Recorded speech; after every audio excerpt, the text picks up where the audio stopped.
recall a time in our country's history, not that long ago, given that my grandmother just passed away,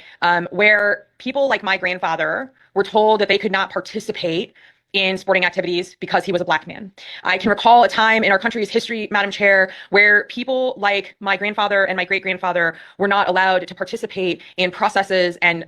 places in our society because of the color of their skin, because people for years, for generations, had told our society that black people were less than human, that black people were animals, that black people did not have the brain capacity to compete with white Americans. And as I'm listening to this debate, Madam Chair, it reminds me of a time in our country where people generated science to compel people to believe in the argument that my father, my grandfather, my grandmother, my great-grandparents were less than in our society. So I'm going to compel us to remind each other that in the beauty of being human, we have the ability to evolve, we have the ability to grow, we have the ability to learn, Madam Chair, and I'm just feeling compelled this morning to remind us that we have evolved as a society, we have evolved as a community to recognize that black people are not less than, women are not less than, and that it is an opportunity in our society to remember that as we grow as humans, that we can include people, that we can bring people together in our communities to meet them where they are, to understand how they experience the world, and to bring them in rather than pushing them out. And I want to remind us that we are repeating history, Madam Speaker, in this debate, and it is very, very scary to me that we are making a lot of the same arguments today about this subset of our population that my grandfather, my grandmother, and my grandparents had to be subjected to for years,